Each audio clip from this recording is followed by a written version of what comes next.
नमस्कार दोस्तों, एक बार फिर से आपका स्वागत है। एक बार फिर से नए वीडियो के साथ हम हाजिर हुए हैं। शिक्षा मनोविज्ञान की टॉपिक वाइज सीरीज के अंतर्गत अभिप्रेरणा यानी मोटिवेशन का ये टॉपिक, इसमें 42 क्वेश्चंस हैं जिनके व्याख्यात्मक हल आपके सामने प्रस्तुत किए जाएंगे। इस टॉपिक के माध्यम से हम जानेंगे अप्रेरणा का अर्थ, सिद्धांत, अधिगम प्रक्रिया में इसकी भूमिका, उपलब्धि, अप्रेरणा आदि के बारे में इसमें पता लगाएंगे। आप निरंतर रूप से हमारे वीडियो को देखते रहें, लाइक करते रहें, शेयर करते रहें और सब्सक्राइब करें। इन चीज़ों का कोई पैसा आपसे नहीं लिया जाएगा, इसलिए आप ज़्यादा से ज़्यादा शेयर करें और निरंतर रूप से हमारे वीडियोज़ को देखें। आपकी जो तैयारी है उसको एक नया आयाम इन क्वेश्चंस के माध्यम से मिलेगा। आपकी तैयारी को आपको परखने का मौका मिलेगा। वीडियो का और जो वीडियो आप देखना चाहते हैं उनकी प्लेलिस्ट बना दी गई है। प्लेलिस्ट के माध्यम से या आई बटन पर क्लिक करके अन्य वीडियोज़ को देख सकते हैं। तो चलिए शुरू करते हैं।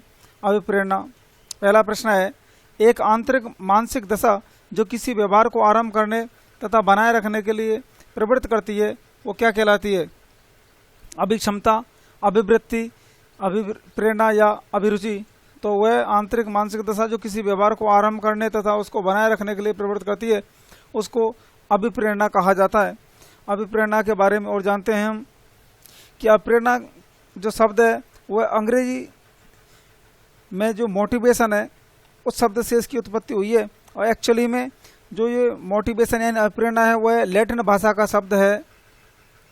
लैटिन भाषा का शब्द है एक मोटम जो शब्द है लैटिन भाषा का, उस शब्द से इस अभिप्रेरणा यानी मोटिवेशन शब्द की उत्पत्ति हुई है, जिसका अर्थ होता है कोई क्रिया करना।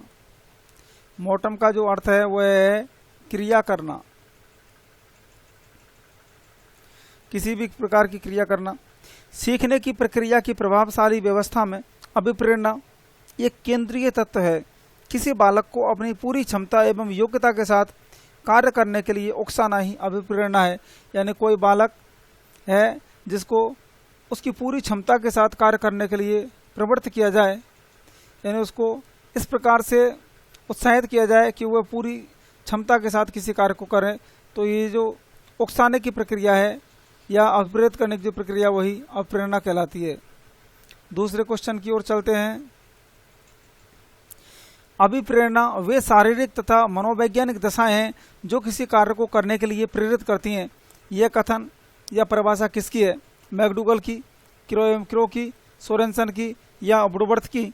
यानी अभिप्रेरणा वे शारीरिक तथा मनोवैज्ञानिक दशाएं जो किसी कार्य को करने के लिए प्रेरित करती हैं, ये जो परिभाषा दी गई है मैकडूगल के द्वारा दी गई है।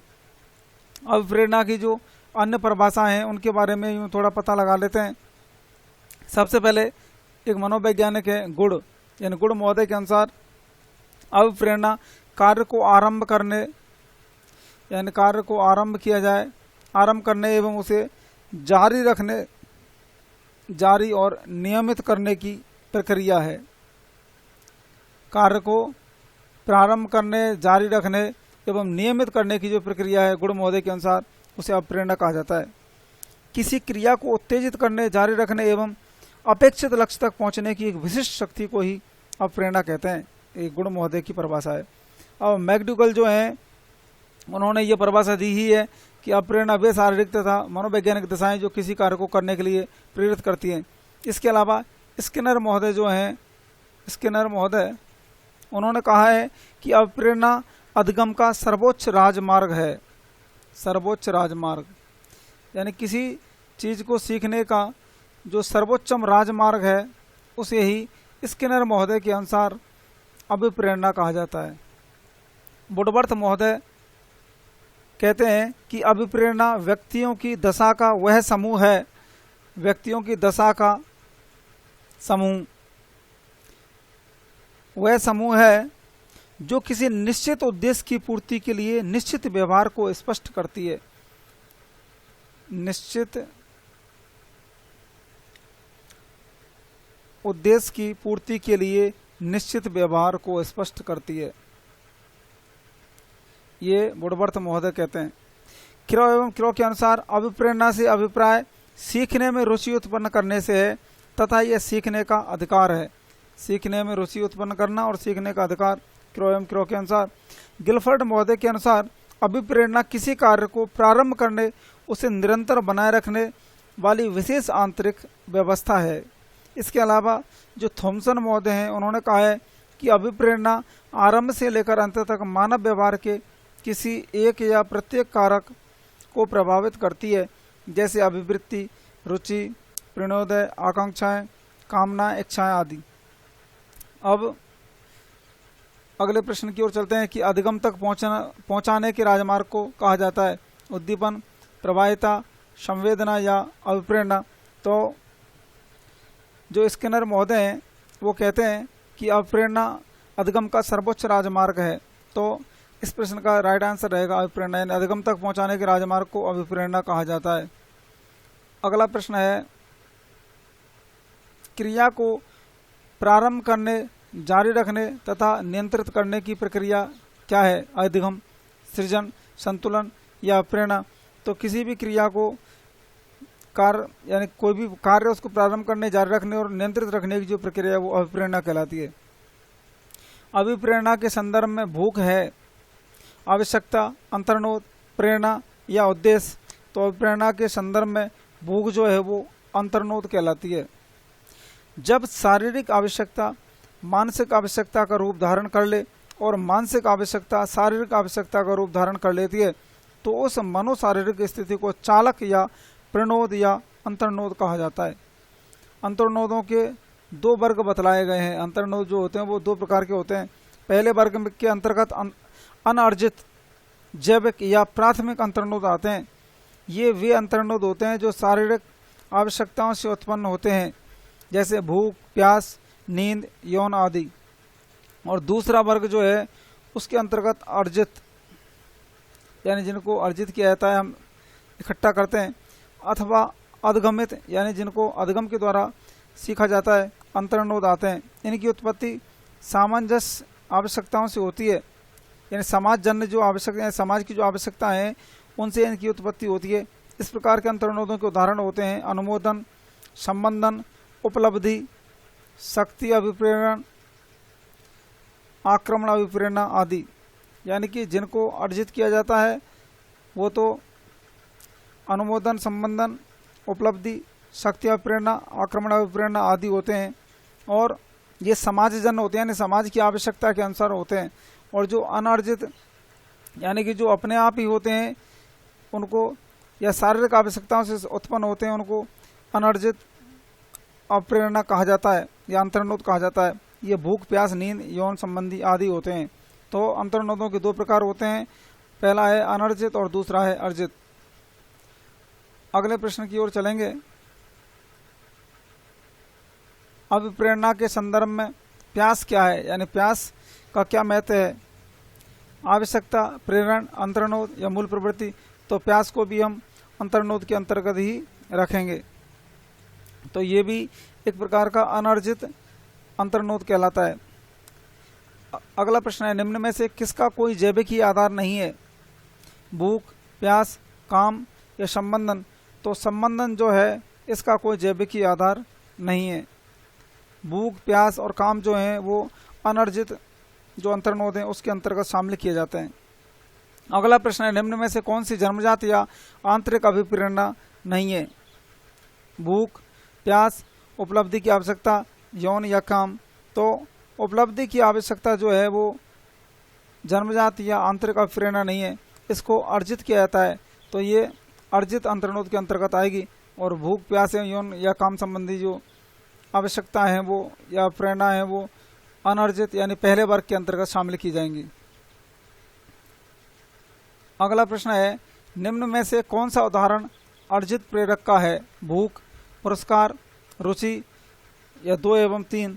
तो यहाँ पर जो 2 एवं 3 ऑप्शन है, यानी पुरस्कार और रुचि जो है वो अर्जित प्रेरक के अंतर्गत शामिल की जाती हैं। और भूख जो है वो पहला यानी अनर्जित अंतर्नोद या प्रेरक के अंतर्गत शामिल की जाती है। तो हमारे प्रश्न का राइट आंसर है पुरस्कार, रुचि, यानी कि ऑप्शन नंबर 4। अगले प्रश्न की ओर चलते हैं। निम्न में से कौन सा प्राकृतिक अभिप्रेरणा का उदाहरण नहीं है? प्यास, प्रतिष्ठा, सुरक्षा, भूख। तो प्राकृतिक अभिप्रेरणा का जो उदाहरण है वो प्रतिष्ठा नहीं है। अगला प्रश्न है कौन सा अभिप्रेरणा का घटक नहीं है? आवश्यकताएं, रटंत स्मृति, अंतर्नोद या प्रोत्साहन। तो रटंत स्मृति जो है वो अभिप्रेरणा का घटक नहीं है।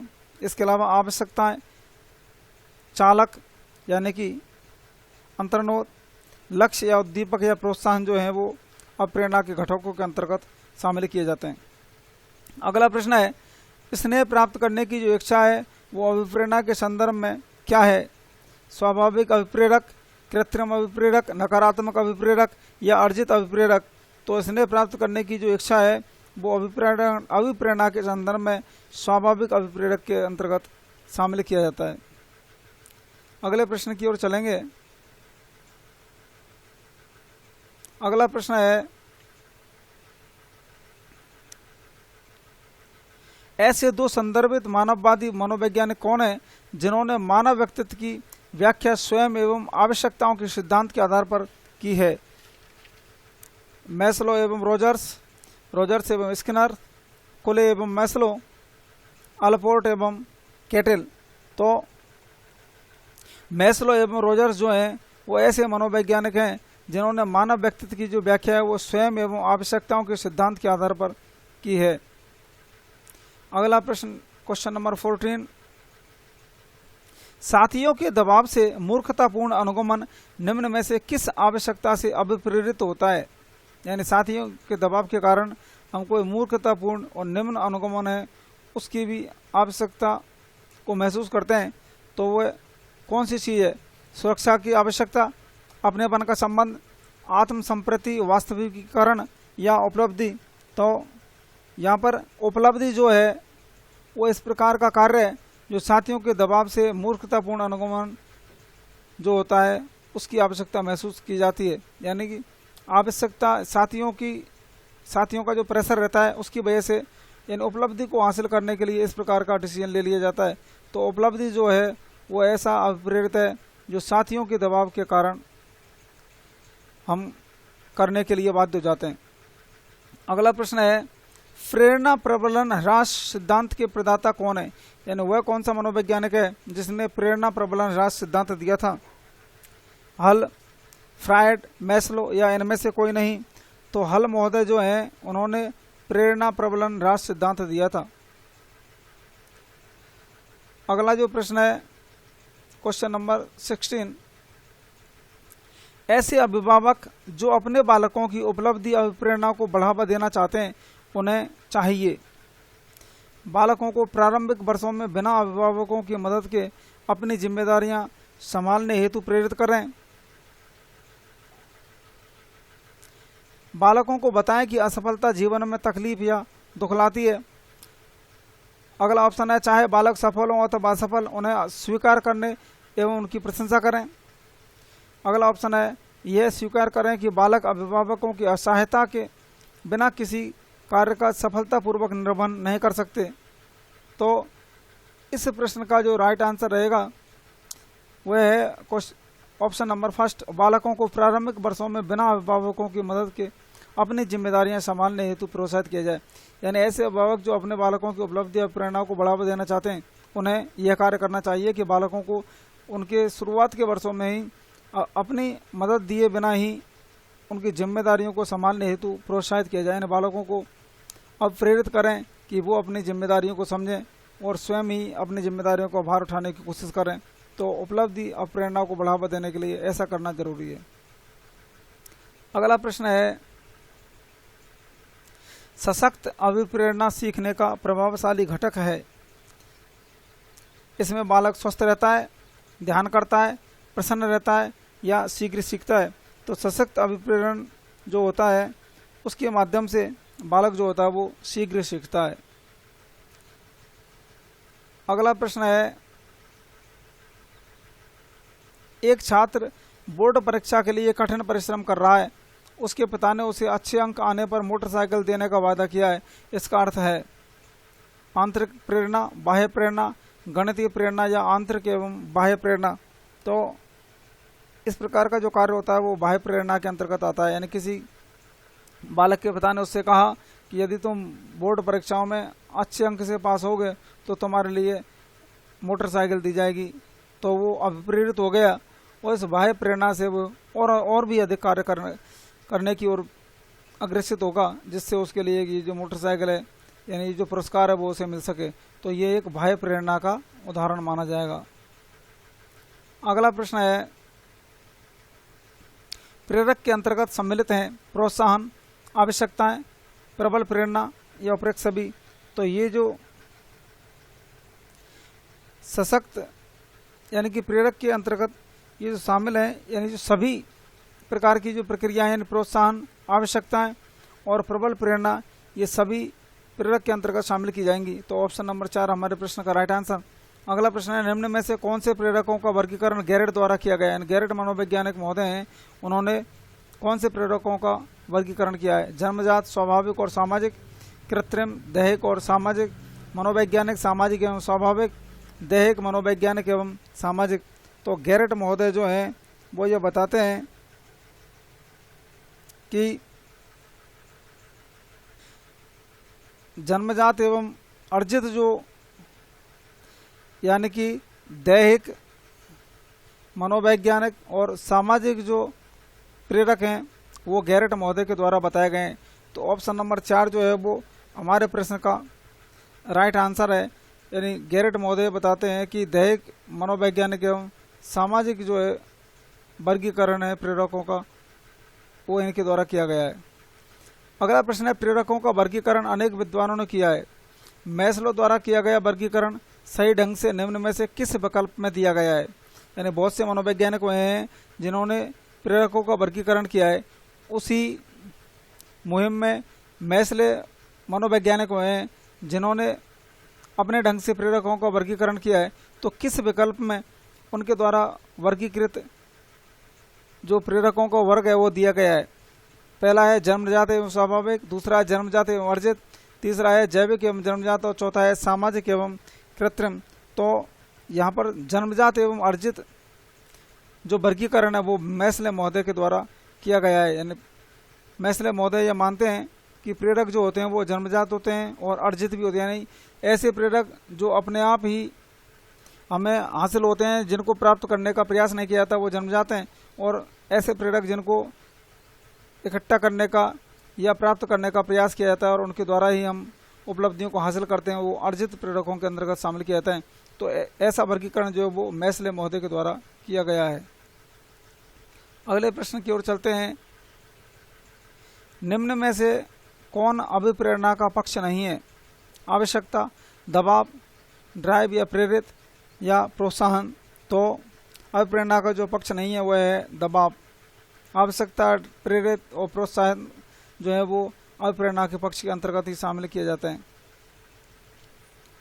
अगला प्रश्न है, ये कथन और कारण के ऊपर आधारित है। इस प्रकार के क्वेश्चंस भी आजकल बहुत ही ज़्यादा पूछे जाते हैं, हर परीक्षा में इस प्रकार के क्वेश्चंस आते हैं। तो ये कथन दिया गया है कि शिक्षण अधिगम प्रक्रिया में अभिप्रेरणा आवश्यक है। अब इसका जो कारण दिया गया है कि अभिप्रेरणा अभिप्राय को स्पष्ट करती है और लक्ष्य की ओर आकर्षित करती है। तो इसमें जो पहला ऑप्शन है वो है सिर्फ ए सही और आर गलत है। यानी शिक्षण अधिगम प्रक्रिया में अभिप्रेरणा आवश्यक है, ये तो सही बात है। और आर यानी कि अभिप्रेरणा अभिप्राय को स्पष्ट करती है और लक्ष्य की ओर आकर्षित करती है, गलत बात है। ये ऐसा ऑप्शन नंबर 1 कहता है। दूसरा है ए सही, यानी केवल ए ही सही है, यानी शिक्षण अधिगम प्रक्रिया में अभिप्रेरणा आवश्यक है। तीसरा ऑप्शन है सिर्फ आर सही है, यानी कि अभिप्रेरणा अभिप्राय को स्पष्ट करती है और लक्ष्य की ओर आकर्षित करती है। और चौथा ऑप्शन है ए और आर दोनों ही सही हैं। तो यहाँ पर ऑप्शन नंबर 4 जो है कि ए और आर दोनों ही सही हैं, यानी कि शिक्षण अधिगम प्रक्रिया में अभिप्रेरणा आवश्यक है। किसी भी प्रकार की शिक्षण प्रक्रिया करते समय हमें बालक को अभिप्रेरित करने का कार्य जरूर करना चाहिए। यदि बालक कहीं पर अपनी उपलब्धि को हासिल नहीं कर पा रहा है तो उसको, या फिर अपनी क्षमता का सही ढंग से इस्तेमाल नहीं कर पा रहा है तो उसको अभिप्रेरित करने का कार्य किया जाएगा। और इस अभिप्रेरणा के माध्यम से अभिप्राय को स्पष्ट किया जाता है और जो लक्ष्य की ओर आकर्षित करती है। ये दोनों ही बातें जो हैं वो बिल्कुल सही है, इसलिए ए और आर दोनों सही। ये ऑप्शन नंबर 4 हमारे प्रश्न का राइट आंसर है। अगले प्रश्न की ओर चलते हैं, निम्न में से कौन सा कथन बाह्य प्रेरक है। कविता पाठ, गणित के प्रश्न हल करना, दौड़ में भाग लेना या चित्र बनाना। तो ये नीचे कोड दिया गया है, इसके माध्यम से इसके उत्तर का चयन किया जाएगा। सिर्फ 1 यानी ऑप्शन नंबर 1 कविता पाठ केवल सही है। 2 और 4 यानी गणित के प्रश्न हल करना और चित्र बनाना। सिर्फ 3 यानी कि दौड़ में भाग लेना, और 1 और 3 यानी कि कविता पाठ करना और दौड़ में भाग लेना। ये जो ऑप्शंस हैं वो सही है। तो सिर्फ 3 जो है यानी कि दौड़ में भाग लेना, ये बाह्य प्रेरक का एक उदाहरण है। ये ऑप्शन नंबर 3 यहाँ पर सही है। अगला प्रश्न, निम्न में से कौन सा उदाहरण अभिप्रेरणा का परिणाम नहीं है? यानी कौन सा ऐसा उदाहरण है जिसको अभिप्रेरणा के अंतर्गत शामिल या अभिप्रेरणा के माध्यम से हमें प्राप्त नहीं होगा? कृष्ण ने नृत्य का समय 1 घंटे से बढ़ाकर 2 घंटे कर दिया है। जॉन स्टुअर्ट मिल ने 12 वर्ष की उम्र में दर्शन का अध्ययन आरंभ कर दिया था। जगन ने सांस लेने की प्रक्रिया में रुचि दिखाना प्रारंभ कर दिया, और राम ने तेजी से आधुनिक एवं प्राचीन ऐतिहासिक प्रवृत्तियों में सहसंबंध स्थापित करने में प्रगति की है। तो ऑप्शन नंबर 2 जो है वो अभिप्रेरणा का उदाहरण नहीं है, यानी जॉन स्टुअर्ट मिल ने 12 वर्ष की उम्र में दर्शन का अध्ययन आरंभ कर दिया था। यानी जिनके माध्यम से हमको कुछ हासिल होने का जो कार्य है वो किया जा रहा है, वो अभिप्रेरणा के अंतर्गत शामिल किए जाएंगे। अभिप्रेरणा जो होती है वो किसी भी व्यक्ति को अपनी क्षमता से भी अधिक या क्षमता के अनुसार कार्य करने का अवसर देती है। तो कृष्ण ने नृत्य का समय है वो 1 घंटे से बढ़ाकर 2 घंटे कर दिया, जिससे वो जल्दी से जल्दी और अधिक अच्छा नृत्य सीखेगा। जगन ने सांस लेने की प्रक्रिया में रुचि दिखाई, यानी रुचि जो है वो अभिप्रेरणा का परिणाम होता है। और राम ने तेजी से आधुनिक एवं प्राचीन ऐतिहासिक प्रवृत्तियों में सहसंबंध स्थापित करने में प्रगति की है। तो सहसंबंध भी एक प्रकार का अभिप्रेरणा का ही परिणाम है। तो इस प्रकार से ऑप्शन नंबर 2 जो है वो हमारे प्रश्न का राइट आंसर है, जो अभिप्रेरणा का परिणाम नहीं है। अगले प्रश्न की ओर चलते हैं। क्वेश्चन नंबर 26, अधिगम सर्वोत्तम होगा जब बुद्धि होगी, अनुशासन होगा, अभिप्रेरणा होगी, अभिवृत्ति होगी। तो अभिप्रेरणा जब होगी तो अधिगम जो है वो सर्वोत्तम प्रकार से किया जाएगा। यानी किसी भी व्यक्ति को ये कहा गया है कि अभिप्रेरणा जो है वो किसी भी व्यक्ति को उसकी क्षमता से भी अधिक या क्षमता के अनुसार कार्य करने का अवसर देती है। जो वह बालक जो सही ढंग से कार्य नहीं कर पा रहा है या अपनी क्षमता का सही इस्तेमाल नहीं कर पा रहा, तो उसको यदि अभिप्रेरित कर दिया जाए, उसको कहा जाए कि तुम ये कर सकते हो, तो वह प्रेरित होकर और भी अधिक अच्छा कार्य करेगा और अधिगम जो है उस समय सर्वोत्तम होगा। तो अभिप्रेरणा जो होगी, अभिप्रेरणा के माध्यम से ही अधिगम सर्वोत्तम होगा। बुद्धि होगी, अनुशासन होगा, अभिवृत्ति होगी, ये तो कार्य हो ही, ये तो अधिगम के लिए जरूरी है, लेकिन सबसे जरूरी है वो है अभिप्रेरणा। निम्न में से कौन सा तत्व अभिप्रेरणा से संबंधित नहीं है? मूल प्रवृत्ति, प्रेरण, अंतर्निरोध या आवश्यकता। तो अभिप्रेरणा से संबंधित जो तत्व नहीं है वह है मूल प्रवृत्ति। प्रेरण, अंतर्निरोध एवं आवश्यकता है जो अभिप्रेरणा के लिए जरूरी है। अगले प्रश्न की ओर चलेंगे। शिक्षा की प्रक्रिया में प्रेरणा का महत्व है, इस बात को ध्यान में रखें तो अध्यापक को निम्न में से कौन सा कार्य नहीं करना चाहिए? कार्य के लक्ष्य को स्पष्ट करना, शिक्षार्थी को सामाजिक कार्यों में भाग लेने के अवसर प्रदान करना, इनामों का प्रलोभन देकर बालकों में प्रतिद्वंदिता पैदा करना, बालकों को अपने कार्य में सफल होने के अवसर प्रदान करना।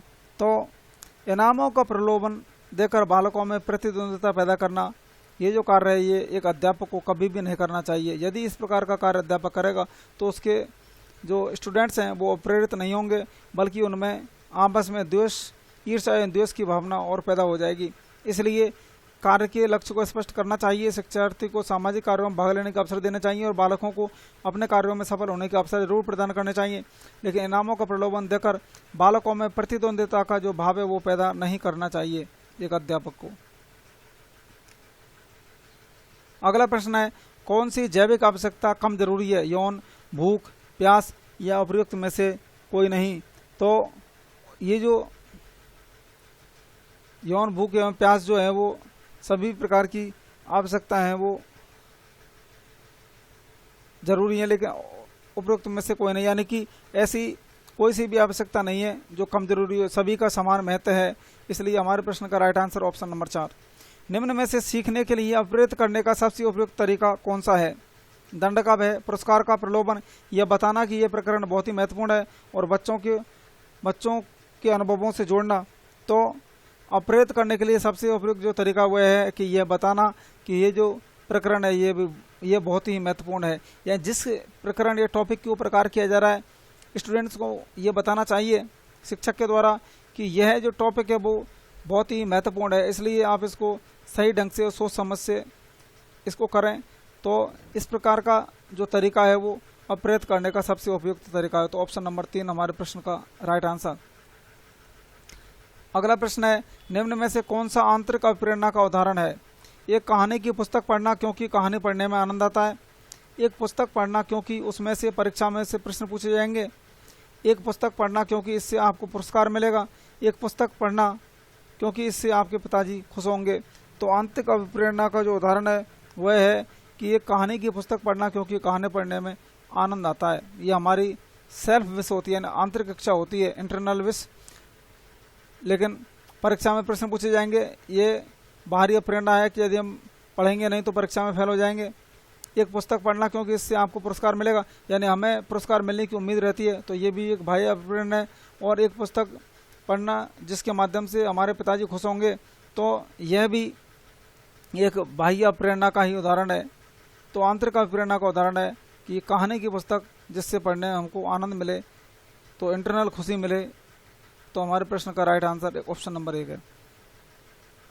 अगला प्रश्न है, प्रेरक प्राणी में विद्यमान शारीरिक एवं मनोवैज्ञानिक दशाएं हैं जो निश्चय विधियों के अनुसार कार्य करने के लिए उत्तेजित करती हैं। प्रेरक की इस परिभाषा को देने वाले कौन हैं? शेफर, गेट्स एवं ब्लेयर एवं या मार्शल। तो प्राणी में विद्यमान शारीरिक एवं मनोवैज्ञानिक दशाएं जो निश्चित विधियों के अनुसार कार्य करने के लिए प्रेरित करती हैं उनको प्रेरक कहा जाता है। ये जो परिभाषा दी है गेट्स एवं अन्य ने हमें प्रदान की है। अगला प्रश्न है, परिवेश की वस्तु जिसे प्राणी प्राप्त करने का प्रयास करता है वो क्या कही जाती है? प्रबलन, प्रेरक, उद्दीपक या प्रलोभन।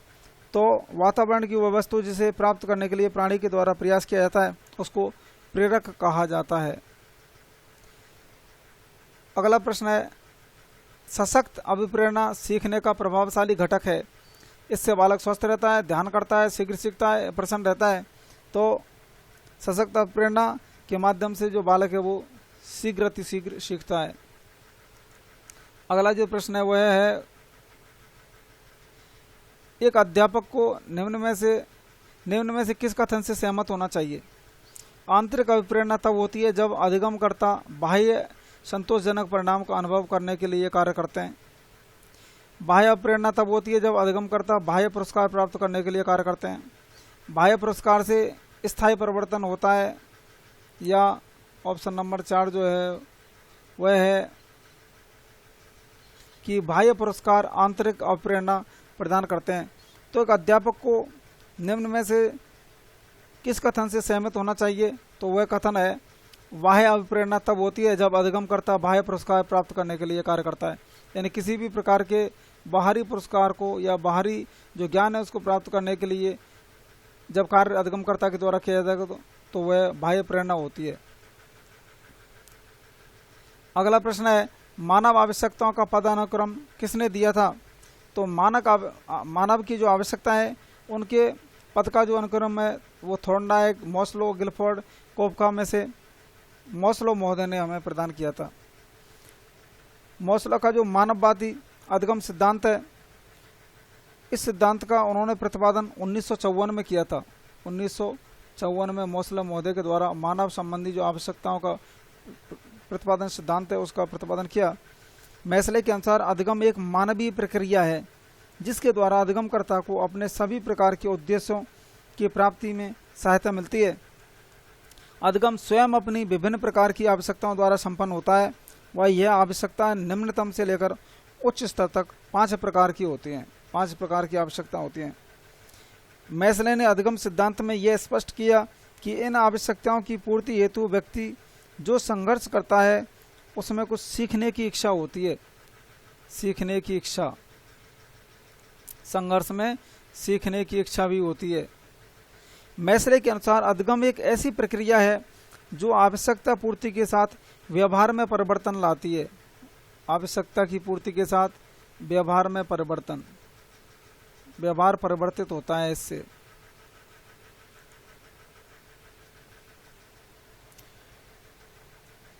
इसका जो शैक्षिक महत्व है, यानी कि मानववादी या मानवतावादी अधिगम सिद्धांत जो है उसका शैक्षिक महत्व जो है वो इस प्रकार है कि अधिगम हेतु मानव के समान व्यवहार किया जाना चाहिए, मशीन तथा पशुओं के समान नहीं। अधिगम के लिए मानव के समान व्यवहार होना चाहिए, मानवतावादी व्यवहार होना चाहिए। दूसरा महत्व है विद्यार्थी के आत्म संप्रत्यय के विकास पर बल दिया जाता है। आत्म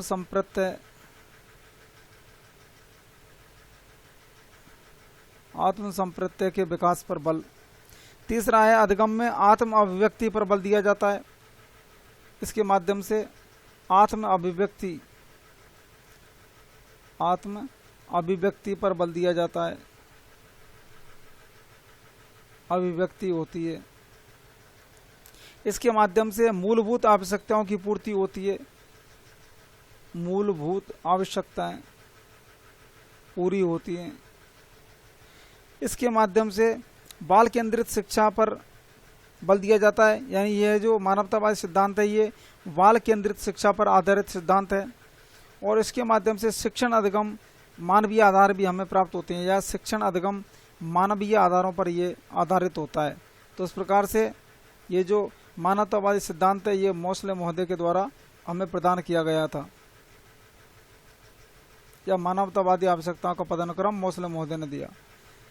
अगले प्रश्न की ओर चलते हैं। अभिप्रेरणा वर्णित होती है ज्ञानात्मक जागृति द्वारा, भावनात्मक जागृति द्वारा, दोनों एक एवं दो द्वारा, या इनमें से किसी भी के द्वारा नहीं, यानी इनमें से कोई हमारा राइट आंसर नहीं है। तो हमारा जो राइट आंसर रहेगा वह है अप्रेरणा जो वर्णित होती है वो भावनात्मक जागृति द्वारा होती है।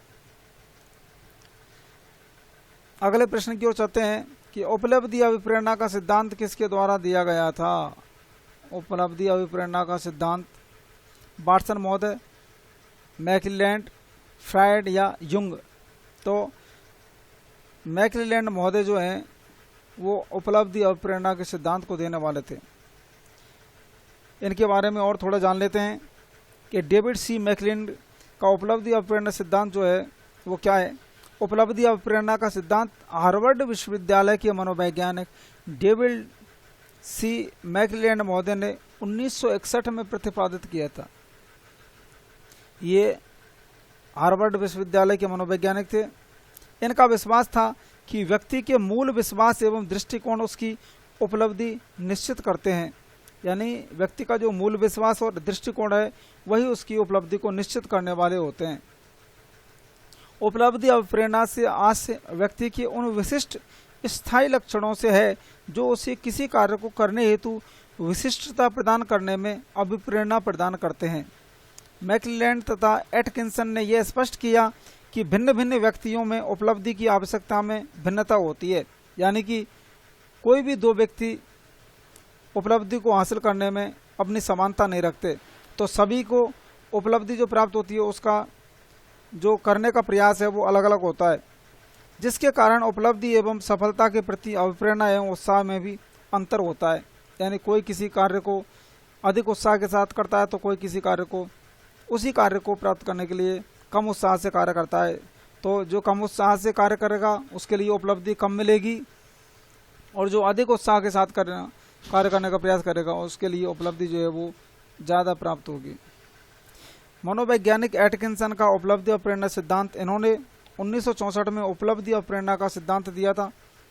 यानी जो डेविड सी मैकलेलैंड महोदय हैं उन्होंने तो 1961 में इसे प्रतिपादित किया, और इन्हीं के साथ ही एटकिंसन महोदय थे, उन्होंने उपलब्धि और प्रेरणा सिद्धांत जो था वो 1964 में दिया था।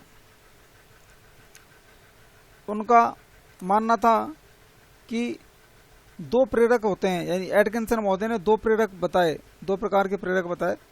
सफलता प्राप्त करने का प्रेरक होता है एक तो, और दूसरा है असफलता से बचने का प्रेरक।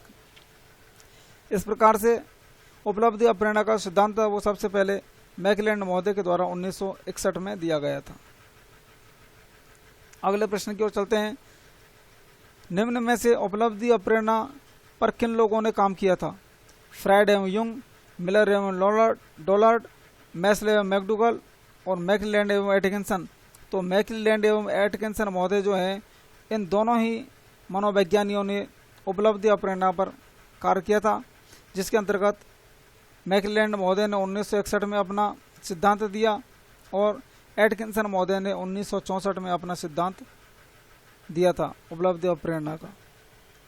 अगले प्रश्न की ओर चलेंगे। कक्षा में अभिप्रेरणात्मक सिद्धांतों का प्रयोग किया जा सकता है उपलब्धि प्रेरणा वृद्धि हेतु, उच्च स्तरीय स्पर्धा टालने हेतु, तनाव कम करने हेतु या उपयुक्त सभी। तो अभिप्रेरणात्मक सिद्धांतों का प्रयोग कक्षा में उपलब्धि प्रेरणा वृद्धि हेतु किया जाता है। अगला प्रश्न है, उपलब्धि आवश्यकता किस प्रकार का अभिप्रेरक है? जैविकीय, प्राथमिक, सामाजिक या असामाजिक? तो सामाजिक जो प्रेरक है वो उपलब्धि आवश्यकता का, यानी उपलब्धि आवश्यकता जो है वो सामाजिक प्रकार का अभिप्रेरक है। अगला प्रश्न, क्वेश्चन नंबर 42, निम्न में से कौन सा कारक अधिगमकर्ता की आकांक्षा स्तर से संप्रत्य रूप से सहसंबंधित होता है? अभिक्षमता, अभिवृत्ति, आंतरिक अभिप्रेरणा या अभिरुचि? तो आंतरिक अभिप्रेरणा जो है वो अधिगमकर्ता की आकांक्षा स्तर से प्रत्यक्ष रूप से सहसंबंधित होता है। इस प्रकार से ये क्वेश्चन पूरे होते हैं। अब अभिप्रेरणा के जो 3 चरण हैं उनके बारे में थोड़ा जान लेते हैं। अभिप्रेरणा के 3 चरण, पहला होता है आवश्यकता। आवश्यकता या नीड, यह प्रेरणा का पहला चरण है। तो आवश्यकता जैसे शरीर में पानी की कमी होना या शरीर में भोजन की कमी होना, पानी की कमी, ये अभिप्रेरणा का पहला चरण है। अब इसके अलावा जो दूसरा चरण है वह है चालक या जिसे अंतर्नोद भी कहते हैं, अंतर्नोद भी जिसे कहा जाता है, या इसे प्रणोद भी कहते हैं, प्रणोद भी इसे कहा जाता है। अब ये जैसे प्यास लगना या भूख, यह प्रेरणा का दूसरा चरण है। और तीसरा चरण जो है वो है लक्ष्य, या जिसे उद्दीपक भी कहते हैं, या इसे प्रोत्साहन भी कहा जाता है, प्रोत्साहन भी इसे कहा जाता है। जैसे पानी या भोजन, जैसे शरीर में पानी की कमी हमें महसूस हुई, ये हमारा पहला चरण रहा अभिप्रेरणा का। और उसको पानी की कमी की वजह से हमें प्यास लगी, यह प्रेरणा का दूसरा चरण रहा, जिसे चालक या अंतर्नोद कहते हैं। और तीसरा चरण हमारा लक्ष्य है कि हमें इस प्यास को बुझाना है, तो हमारे लिए हमें पानी प्राप्त करना होगा। तो इससे यानी ये पानी जो है वो उद्दीपक है। तो इस प्रकार से शरीर में भोजन की कमी हुई, उसकी वजह से हमें भूख लगी और भूख के लिए हमें भोजन की ज़रूरत पड़ेगी। तो आवश्यकता, अंतर्नोद एवं उद्दीपक या लक्ष्य जो है वो आवश्यकता के 3 चरण होते हैं। अब उद्दीपन किन्हें कहा जाता है? उद्दीपन क्या होता है? उद्दीपन यानी जिस वस्तु से आवश्यकता पूर्ण होती है उसे उद्दीपन कहा जाता है। जिस प्रकार से हमारे लिए भोजन की आवश्यकता थी और भोजन की यानी भूख लग रही थी हमें, तो भूख की जो आवश्यकता की पूर्ति थी वो भोजन के माध्यम से हो गई। तो इस प्रकार से जिस वस्तु से आवश्यकता की पूर्ति होती है उसे उद्दीपन कहा जाता है। उद्दीपन बाह्य वातावरण की कोई वस्तु होती है जो आवश्यकताओं की संतुष्टि करती है। अतः भूख जो चालक है उसके लिए भोजन उद्दीपक हुआ। इस प्रकार से आवश्यकता चालक को जन्म देती है। चालक प्रलोभनों यानी उद्दीपनों को और उद्दीपन को स्पर्श कर सकते हैं तथा देख सकते हैं, जैसे भोजन या पानी। यानी उद्दीपन वे दशाएं होती हैं या वे तत्व हैं जिनको हम देख सकते हैं और छू सकते हैं, स्पर्श कर सकते हैं और देख सकते हैं। जैसे भोजन और जो पानी है वो हमें आसानी के साथ दिख सकता है और उसको हम छू भी सकते हैं। इसी प्रकार से ये जो प्रक्रिया है वो उद्दीपन कही जाती है। इस प्रकार से दोस्तों ये जो वीडियो है ये पूरा होता है। शुरू से अंत तक बने रहने के लिए धन्यवाद। आप वीडियोज़ को शेयर करते रहें, लाइक करें और सब्सक्राइब करना ना भूलें। आप निरंतर रूप से हमारे वीडियोज़ को देखते रहें, आपके लिए नए नए वीडियोज़ आते रहेंगे और आपकी जो परीक्षा है उसके लिए नए आयाम प्रदान करेंगे। यानी कि आपके लिए बहुत ही यूजफुल हैं ये वीडियोज़।